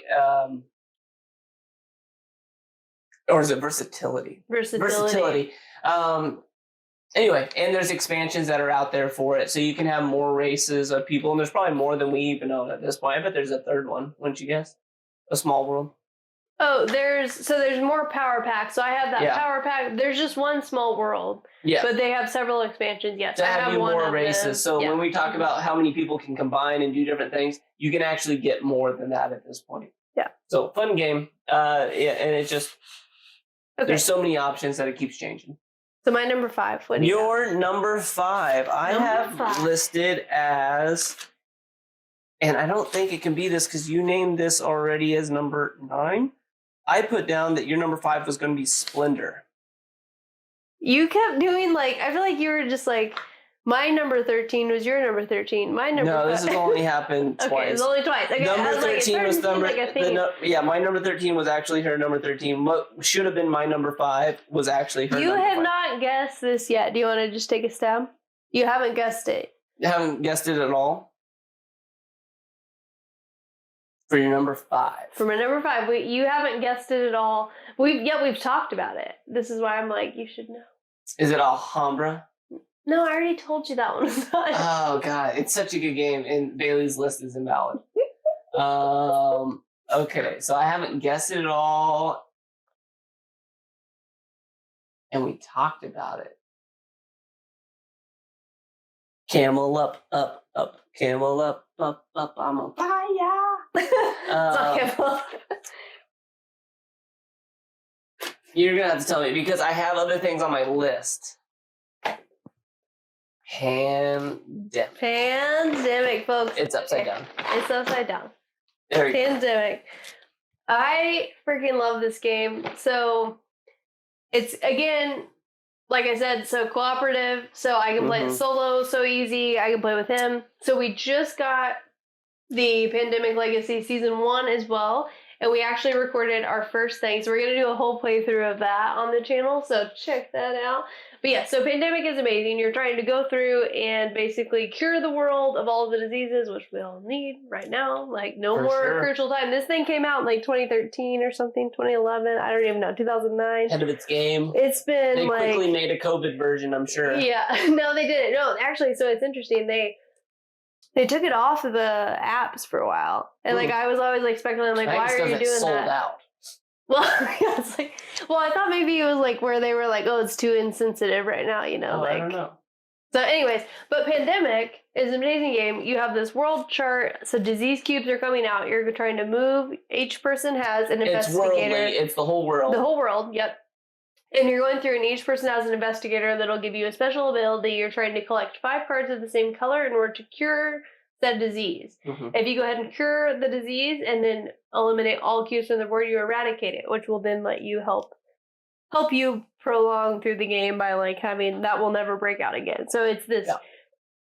There's just so many decisions and it's the tension in it and the it's just Horrified in the as far as I would say it's cooperative and so I can play it solo and with other people and it's the exact same rule set. But this one I like more than Horrified. So I got this game. So this is how I am. Okay, so I'm an accountant. Let's just start there for a second. So this game, it went on sale for Black Friday once. So I'm a deal shopper because I'm no, I know this happened. So I waited for years to buy this game. So finally, I realized, because it went on sale for $15.99 one year, and I had it in my cart and it sold out. So then I was I will never buy this game if I don't get it for $15.99. So 5 years pass. My mom buys me this game for Christmas last year. I get this game. I play it 30 times in December alone. I just nonstop, and not starting December 1st, starting December 25th. 30 times did I play this game. Like, I freaking, like, loved it. Just became obsessed. So, highly recommend. Go check out this game. If you want to play with someone that is, I guess, like a team game, you can play it, or just solo, you can play it. It's a fun game. It's definitely a fun game. And it's just basically, like, a little bit of hand management, like, kind of, like, board management of, like, handling the pandemic in general. So you came up with a solo version to play it. It has a solo version. Okay, it says 2 to 4. Oh, sorry. It says 2 to 4. I just run 2 people. Okay. You see the confusion here. Because I'm like, she's been playing. Because here's my thing. This actually was on my list. It made number 33. My qualm is I haven't had that much exposure to it. So it was good. Because I've been playing it by myself. Because Bailey's been playing it. So when she's sitting over here telling about how much she's played it, I'm looking at the side of the box going, 2 to 4 players. 2 to 4. Oh, He wasn't. I was like, I could ask him, or I could just. Yeah, she apparently did the latter. But I like the game as well. Yes, Pandemic, amazing. Go check out our playthroughs. So of Pandemic Legacy, we'll be kind of like cranking through that. So we'll have that up on the channel. So go check it out. Okay, my number 4. Number 4. I wish we had Eric Summer. Okay. Curious Cargo. No, how did that not make the list? How did it not? He loves Curious Cargo. Curious Cargo did make 38. 38. Yeah. We like that game. Yeah, I like Curious Cargo. Yeah. Okay. Okay. No, number 4 was Jaipur. Okay. We've talked about Jaipur. A lot of people know Jaipur. And a lot of people know it. I won't belabor into it. It's small, it's compact, it's competitive. The base package game is quality enough that I don't think you need to splurge for more. If it wanted to be better, it could upgrade its own tokens. It doesn't have an option, so we took it to Europe and we played it a ton. I mean, I don't know. It's nice to have a game that's a lot bigger than the box. That's what I'd say. And when there's a lot of strategy for such a small box. Yeah, and it has a good mechanics to it to be competitive and fun and entertaining without taking up a bunch of space, especially if you travel. I would also say, so it's 2-player only, and so I am the main board gamer, if that hasn't been clear yet, and he is a gamer, but not like the gamer. So, and I'd say I started out on video games, so Bailey's always been more board gamer. Yes. So, but he really likes this. So if you are a couple that has where like one of them likes board games, so he even rated this higher than I did on my list. If you have a competitive couple situation, like we're both really competitive, and this is probably my gateway drug was Jaipur. Gateway drug. Yeah. Besides another one's going to come up here really shortly. This is my gateway drug as far as like Jaipur is get your foot wet, and then all of a sudden you're like, I kind of want to play another game that's a little more competitive or more ways to win. So you dip your toe in. You're like, what's this? Toe in. What is this? That's right. Number 4, Jaipur, and now Bailey's number 4 I have on the list as being Root. No. Okay, so Root is not on my list, but I do like Root. But the reason it's not on my... She's made me play that game. The reason it's not on my top 30 is because the rules is just like, I can't play with everybody and just is too much. But my number 4... It's funny that was the reason why it didn't make her top 30, but then as opposed to some of these things, they did make her top 30 with some... It was... Can I just skip and tell you where I placed this? Where did you place it? 3. Oh, he placed it at 3. That was close. I freaking love this game. Like, oh my god. Get Jaipur all the way. And this has already been on my list at number... Was that this round? So Sorcerer City was number 18 for me. Yes. And I called it an enhanced Carcassonne. And Bailey had a qualm with it, and now it's Bailey's turn to talk. So Bailey can tell you what she thinks of this. So Sorcerer City. So this is from Druid City, Skybound, James, basically. So This game is amazing. So it's real time. So like some people that will stress out, but for me, so it's you get this set of little deck of tiles, right? And so you're like you get this timer, and you can even get the app, and it comes with this little music, and I can like hear it in my ear right now. I love it. And so it's you go through, and you're quickly like flip. You just basically it's a face down stack of tiles. You flip out one, you place it. Flip out one, place it.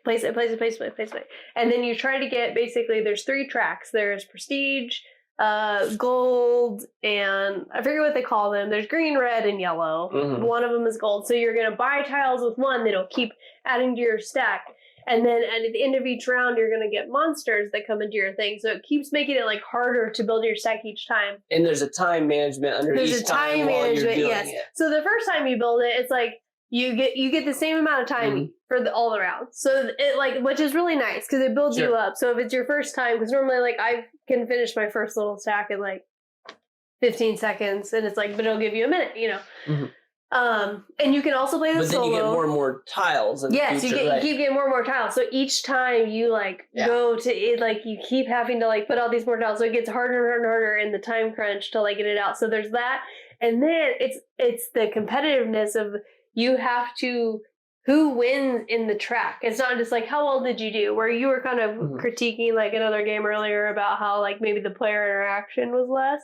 Yeah. So this one, it's like, nope, at the end of it, like, yes, you're not doing anything. Like everybody is like heads down, like for a minute, setting out all of their tiles. Mm-hmm. Then you score it up. Well, then it becomes this thing of like, whoever has the most prestige gets the one victory point. So they get both the victory points and like the special action. The second first place then will only get, whatever. So there's this whole thing of like you want to like with the prestige, and the prestige is worth nothing else for you other than getting those. And you can spend a column to put it into other columns. Yes, the purple. Yeah, so the purple is like a wild card. So it's wild and you can put it into whichever column you need it. Like, so good. And then, so there's little monsters that come out. This does have a solo variant. Oh, yeah, I forgot about the monsters. Yeah. So it has a solo variant as well. So I played it a lot solo. I played it with Wyatt. And, like, I almost didn't get this game, but I watched Becca Scott's playthrough of it on Geek and Sundry. And I was just like, oh, this is, like, looks like so much fun.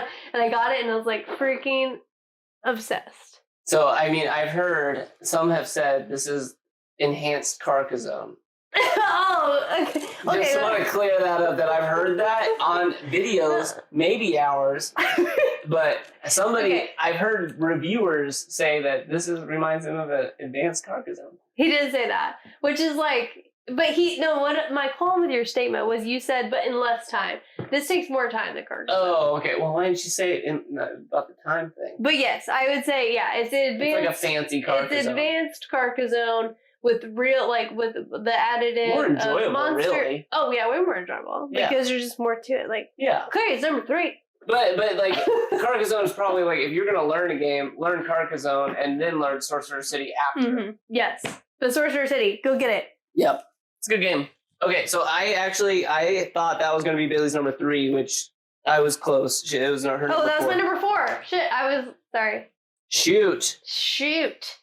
Sorry, Avery and Gavin. I love you. Those are one of my best friends. Those are her little kids. Yeah.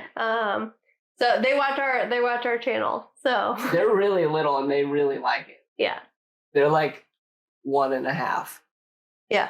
And they love our channel. They always ask us, "Is this video for kids?" And I'm like, no, it is. But maybe for Avery and Gavin it is. That's right. Okay, so my number 3.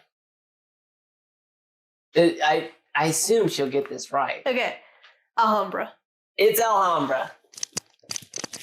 Oh yeah, that's as much splits as you should do. There wasn't enough vertical room in this. I'm 5'5", and the room is less. The room is less. Alhambra. Okay.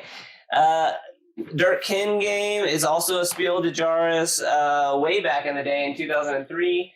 Also a Middle Eastern merchant trader sort of theme with, well, I don't know if I'd say merchant trader sort of theme, but Middle Eastern theme where you build a Alhambra thus the name. I think Imra was who let us know those things. But you take a center tile and you build around it with tiles that have walls in them. So sort of like Tetris. They are square tiles, but it's like Tetris. You like have to play Tetris with the wall designs as you build tiles around. And tiles, besides having certain wall shapes, whether they're U's going like a C or U's upside down or this way, you build around your Alhambra. You have to be able to walk through it and be able to store them. There's also, they'll have classifications such as garden or pavilion or seraglio or tower, or I've almost named them all. Pavilion, did you name that one? Garden. Arcade, isn't that one?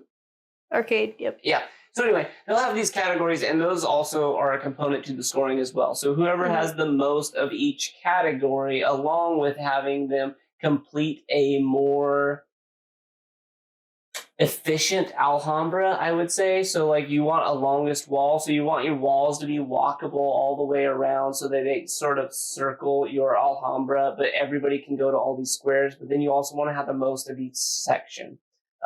You buy and purchase these items with points or like card points.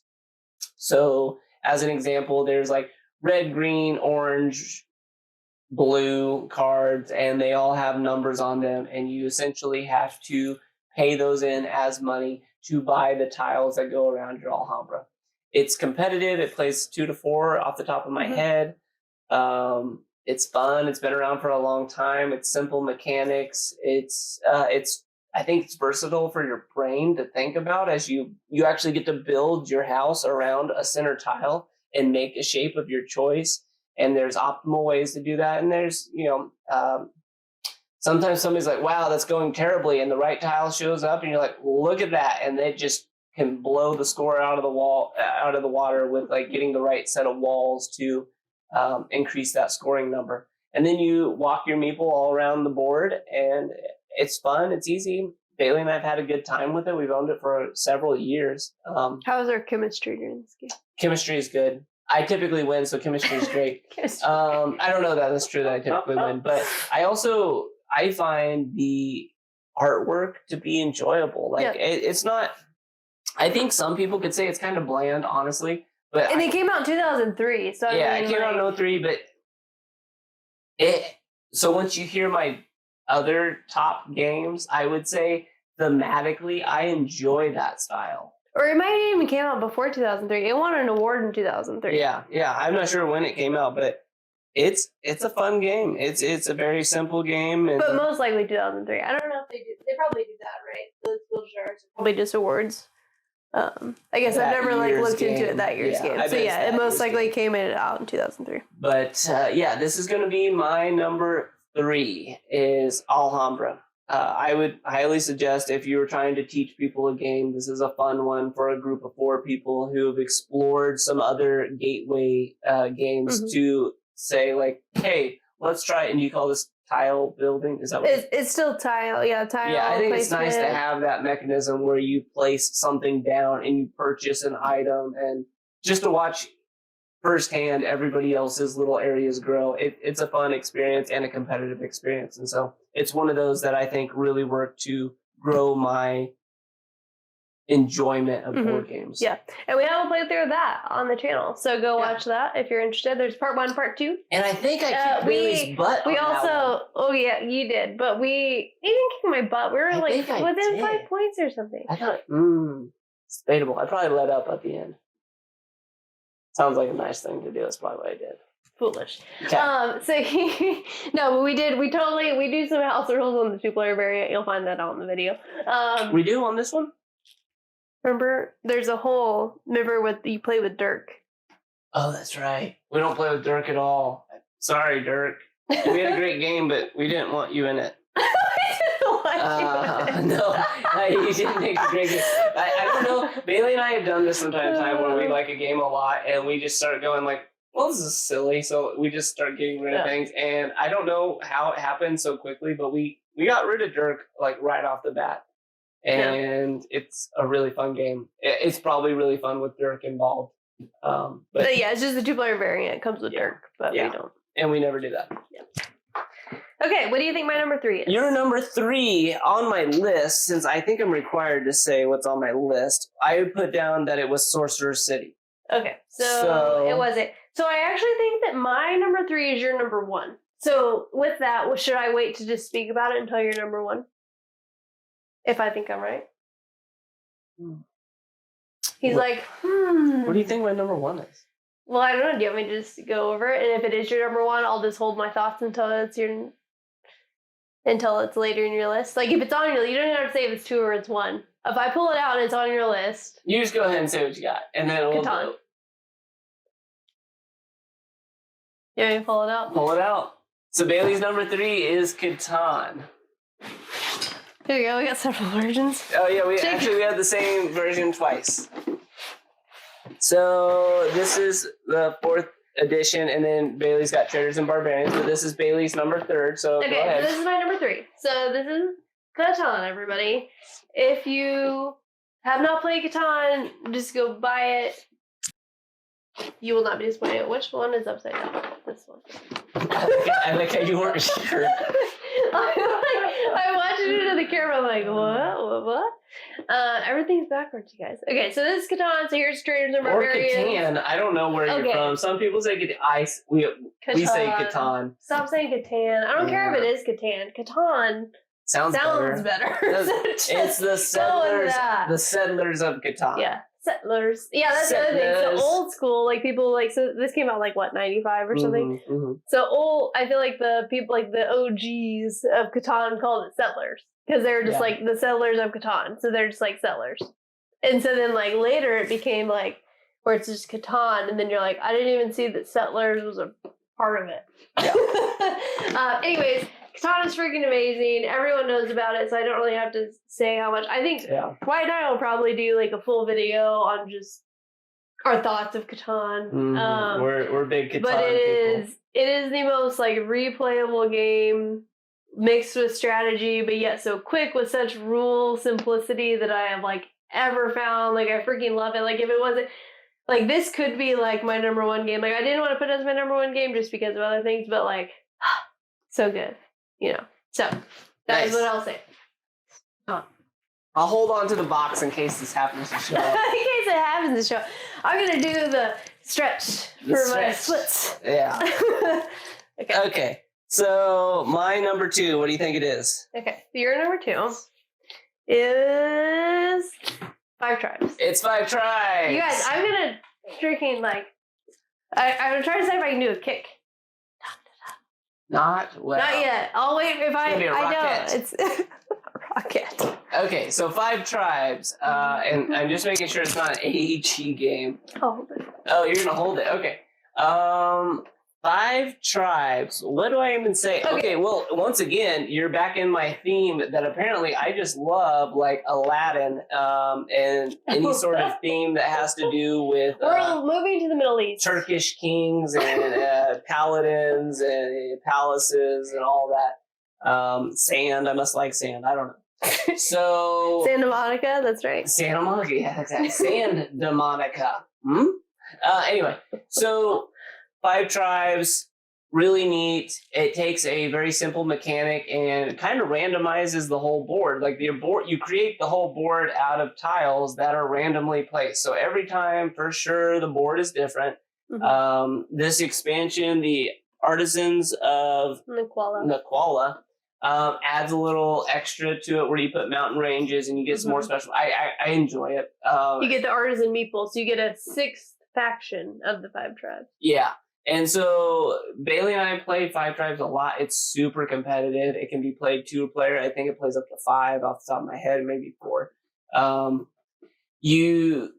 You try to jump meeples that are placed randomly on the board. On top of the randomly placed tiles, you also randomly place sets of 3 meeples, and then you jump them according to how many meeples. So you can move 3 spaces, but eventually, as you drop a meeple off at each tile, some tiles could get up to like 7 meeples, let's say. So then that person could use 7 meeples to go 7 spaces. You can't backtrack on your moves or anything like that. but so many avenues open up. And I like this game because the strategy is not linear in any sense, in my opinion, because as soon as Baley makes a move that crosses the board, all the moves have changed. Because as soon as she drops a meeple on some other tile, all the tiles' options of what it was once capable of doing have altered because they've gained a meeple, so their limit to reach out to other places has changed. The other thing that's really cool in this game, especially the way Baley and I play it, is because we do 2 players so often, is like the bidding to get your spots, whether you have a back-to-back or a first and then last. I mean, both of those could be advantageous in how much you're willing to spend because the money is part of the total. And once you get the Artisans of Nicola, you get like these other areas of the game, kind of like we've talked about, multiple avenues to win. Artisans of Nicola opened up several more avenues in which to win with these extra resources and tokens and meeples that were worth different amounts. Very impressive game. I've thoroughly enjoyed it, and I continue to enjoy it, and I can't imagine not continuing to enjoy it because it's so randomly set up every time that I'm not looking at a static board ever. It's always changing. Sure, it's the same tiles, but there's like 40 tiles. Yeah. And I believe there's more expansion packs material, or is there I think not? there's one more. Okay. Sinbad or like Sure. Sultans or something like that. There's that. My number 2, 5 tribes. Oh, when you want to hear the one thing that it's awful. It made the main 2 players like pink and blue. And so we actually went through and spray painted ours to make it like, mirror. We didn't do silver, it's mirror. Like if it was on a better surface, it would show you your face. Way cooler. I feel like, I was like, who chose these colors for the players? Like, no one wants to be these colors. And like, I don't know, maybe you sent them blank. I would rather painted them myself. Well, which is what we ended up doing. So anyway, that's my only qualm. I didn't like the colors of the pieces. That's pretty standard in Euro fare, though. Sure. Even to get pink was lucky, honestly. Yeah. I don't really like pink, but if you did like pink. Nobody likes pink. Some people like pink. He's like, Baley's number 2, 5 tribes. You already guessed it. I did? And I scoffed. You're gonna need to adjust the camera. Low. You're gonna need to adjust the camera. Or you're scoffing? Mm-hmm. What did I say that was too low? Cthulhu? I already do remember one that you said that. Mansions of Madness. Yes, you fool! You idiot! Okay, so I have a whole shelf, so I'm just gonna pull down what's convenient. I don't hate it, so Mansions of Madness didn't make my list. Hold this. I will hold it. Well, this one's not even open. I know, we haven't played. This is our last little bit. I've been savoring them. Oh my gosh. So we have played all of the expansions, so the only things we have left is This is number 53 for me, if anybody's wondering. 53? 53. That's where it's at. What? Yep. We had a good chemistry. Yeah, I like the game. I just didn't know you loved the game. Freaking love the game. Can you solo it? Yeah, you can solo it, which I've done. So this is Mansions of Madness. So again, I love something that can be played solo.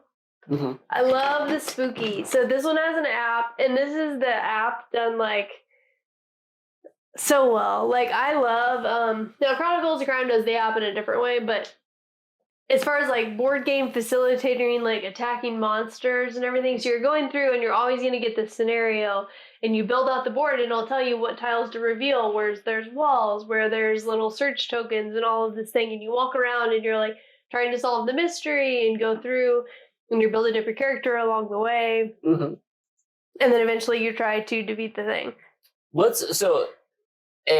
Eye-opening for me. I didn't realize we had more of these that were unopened. Nice. This is really, I'm kind of like, how many of these did we buy and what was the cost? But I'm not going to get into that. So, Streets of Arkham, this is the one with the parade.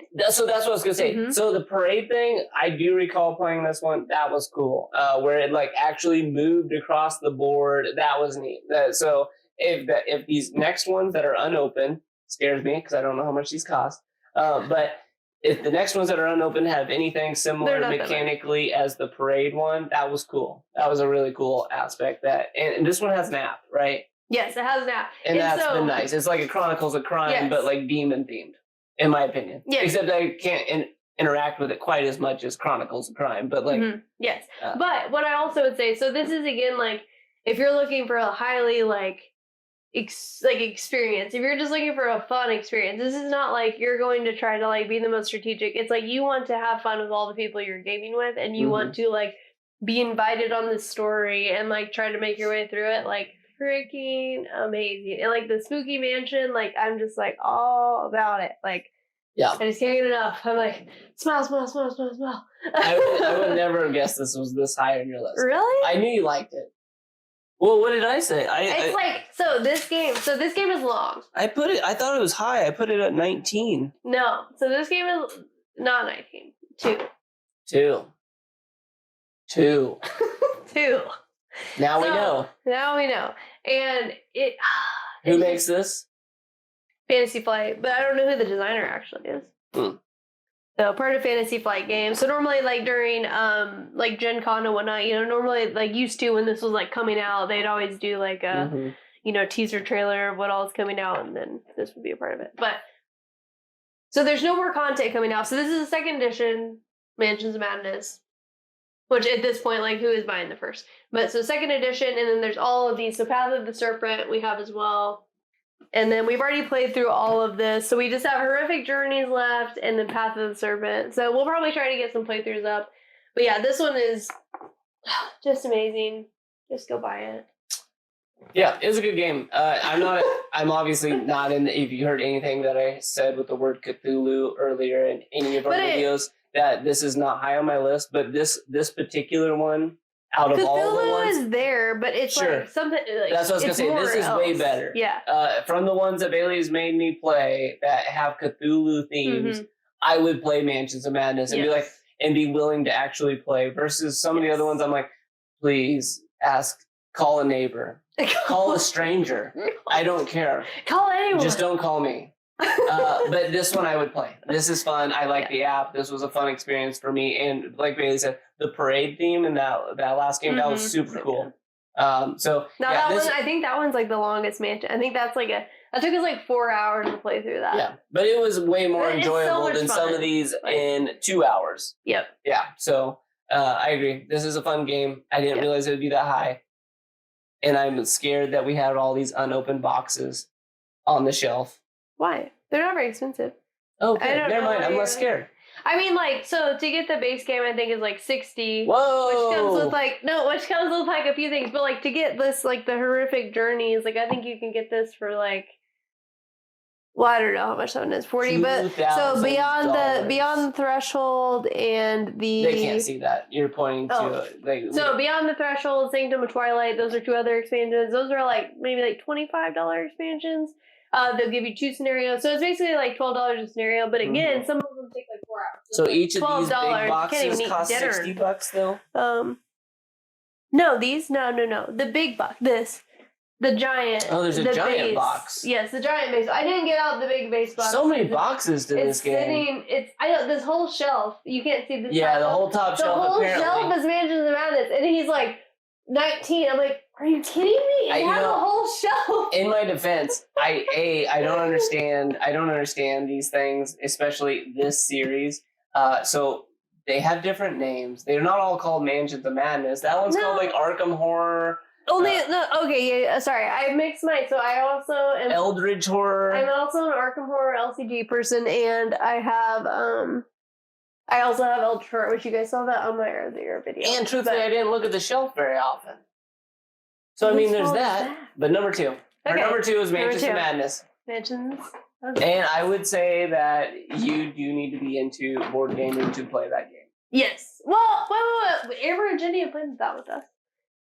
They played quite a few. Amber, you can comment on this video. Be truthful. Be truthful on the video. Comment and let us know, like, if you think this is for, like, how accessible it is for other people. They played it with us.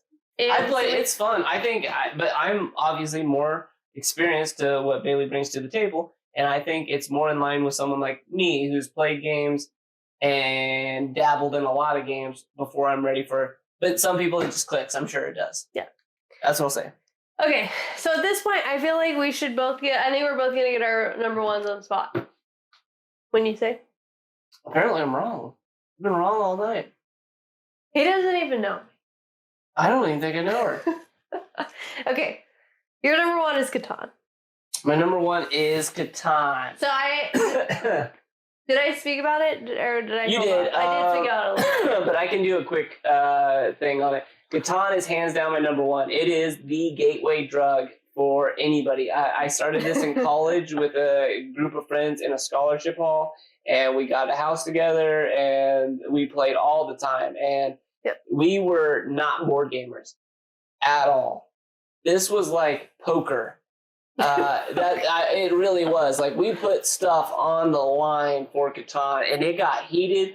Fights broke out. Oh, yeah, it was intense. Stuff was serious. I was afraid to play Catan with them because I was like, I can't handle that kind of level of, like, anxiety. It was madness, but we loved it. So my group of friends in college, we played it all the time. Baley and I meet, and then we started living together, and then got married, etc.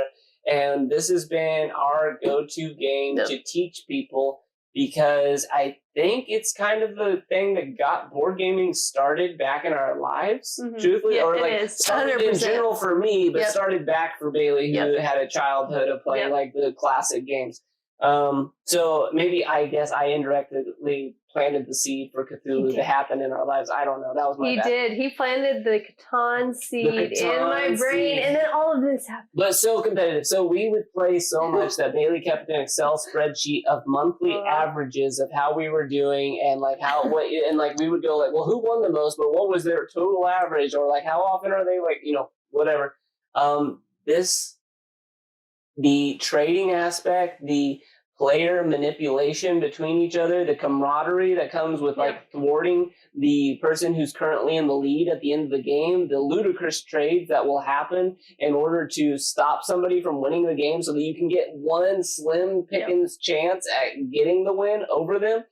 I mean, this game has it all. The one thing I would say is house rule it. We do play some house rule, but even without the house rules is great. We'll tell you about that. We'll do a whole Catan thing. Yeah, because but what I would say the coolest thing and the worst thing for Catan is if you're good at social communication stuff, you're gonna like this game. This is a fun game to hang around with friends and make trades and like casually drink on a drink and eat some food, maybe if you're wanting it to take a lot longer.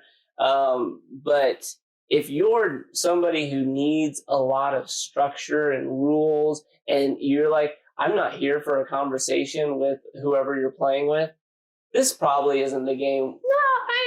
No, because it forces you to communicate with people. And I'm saying, like, if you're like a big solo player, you don't have to. But if you like solo games, hardcore, Catan's not for you. But if you feel like you could out-talk somebody or favorite, like if you're a car salesman, Catan.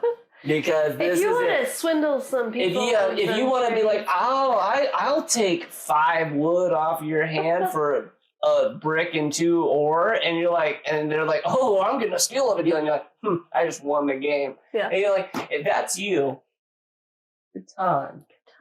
Lovely game. Yeah, this is my hands down number one, and would it still be, if I had learned on a different game other than this game, would it be my number one?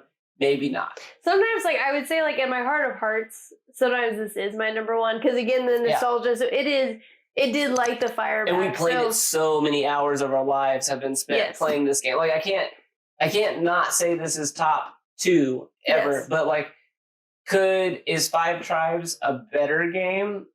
Maybe. Is I could name some of the games off the list that were on the top 5. Are they better than Catan? Maybe. Yeah. Mechanically, yes. But because of how this started in our lives and the fact that it was easy to get people who weren't into board games to play a board game with us, this is hands down a number 1. Yes, and we can play. We literally play with everyone. We've taught my parents. We've taught my brother's wife. People who've never touched a board game in their lives nor care to ever again. They have played Catan with us. This is if you were willing to own Monopoly or Clue, you should just get Catan. Yeah. It's you should. And it's I'm not gonna say because I know this isn't gonna rank high on people who play a lot of board games list, but there is a reason that this is on everyone's list to an extent. It might not always be number 1, but there's a reason that it's on the list. Yeah. And I think it's because it's a gateway. And it's a fun gateway. And I would say the replayability is the biggest thing. It's you set out the board different every time. So unless you play, we play it where you just put out the board. And so it's but it's like playing a solitaire in that regard. It's a card game that's what it is, but it always presents itself slightly differently. And especially with the player interaction that is required to really do well in this game, it's always going to be different. Yeah. So anyway, that's my number 1. Your number 1, I'm going to have to go with, is it one I already named for me? Well, if you're using context clues and analyzing just my... Yeah, is it 5 Tribes? Yeah. Yeah, I think I set it down beside you. If you paid attention I was pretty sure it's 5 Tribes, and then I noticed she also didn't put it away. Yeah. You can never do that. Wow. It's impressive how bad I am. Upside down. She is a bad Vanna White. Vanna White's they're like V, and she's like TS. Oh, dang it. Again, guys, accountant. Yes. Numbers? Yes. Words? Directions? No. So 5 Tribes was my number 2. 5 Tribes is number 2, and Catan was my number 3. So yes, we love 5 Tribes and Catan. This game is amazing. This game makes you feel smart. So the fact that you pick up you pick up all, the Mancala means you pick up all of the resource, all of the meeples, and one thing. You make me feel smart now, Mancala. You get to walk as many tokens. You have to drop a meeple off at each place. Then you have to end your movement on a same colored meeple. Then you take the action there. Oh, yeah, I didn't say that. Yes. And so it's all of that. And then there's, again, several different ways to win. You can go with genies as your scoring route. Sure. You can go with just trying to conquer more buildings. You can try to go be the resource builder. You can try especially with the expansion, the genies, right? That's the expansion. Genies in the base. Oh, was it in? The only thing that comes with the artisans in Aquala is literally the purple meeples, which are the artisans, and those mountain ranges. I don't remember there being genies. There's additional genies. I don't know if you play genies very heavily. Emra and I always play genies. Maybe we were taking all of them from you. No, I've played them before. But yeah, there's... And Bailey can continue. Since we just talked about it. Yes. Great game. 5 Tribes. Freaking amazing. This one is actually hard to come by, actually, sometimes. So this is a rather older game, and so it's made by Days of Wonder, and so sometimes you have to scrounge. So if you can get a copy, go get a copy. Please do. It's so good. So I would say that if this is the first game you're gonna get, it would be a little intimidating. But as soon as you, because it can be a little bit more thinky with having to it's definitely thinky. It's a little bit more thinky. So I wouldn't say it's your first game, but after you've played a few games, it's get this game and then it'll easily be your favorite game. You definitely need to have a competitive streak. If you're somebody who likes collaborative games, 5 Tribes not for you. Yeah. And I almost think that you want to learn with 3 people. Yeah, 3 is good. But then, because then you could get to where you're just you get to the play. 2. But I think if you want to be really competitive, start with 3. 3 or 4. Don't just play it with your spouse or whoever, because then you'll burn each other out because it's that competitive. But yeah, I think set each other on fire. I think you need to learn a group of 3 optimally. Yeah. So 5 Tribes, so freaking good. My number 1 game of all time, folks, and this is the 2022 edition of this, but this game came out a long time ago, so I would not. And we would have ranked it this high for several years now. For several years. That's what I mean. This is our top 30 games of all time. This is my number 1. And this is 2022 edition, but I guarantee that this thing will be here for if something debunks this number 1, you guys. It'd be hard to. What is that? And if it is, you should go buy it. It's a great game. Because even like Catan, so I guess that's what, maybe, in my opinion, this is why these two stack out so well to each other for me, is because the board is random. Every time the board is different. Yep. Sure. Tons of variability, but same rule set. So you get to show up to the game, you know the rules, but it's going to be different. Yeah. And so it's like that. Yeah, you're totally right. Whole new terrain every time. Whole new terrain. How am I going to explore and take advantage of the way this is laid out? And it's that. Yeah. But yet you don't have to learn any more rules to make it variable. And so you can just keep playing this. Yeah, I think you're onto something. Evidently we like a variable board, same rule set. Designers, make us that. Variable board. Anyway, I agree with Baley. This is a top tier game, and I think it would take it would take something special to really kick this off its totem pole. Yeah. Like, you're going to have to come fight me. Don't do that. You might succeed. You might succeed. You'll probably succeed. Please don't come. Anyways, this is our top 30 games of all time, folks. Thanks for sticking around with us. I'll stretch up for next year. Bring out those splits. This is Body and Board. I am Baley. This is Wyatt. And thanks for joining us, guys. Yep. Have a good one.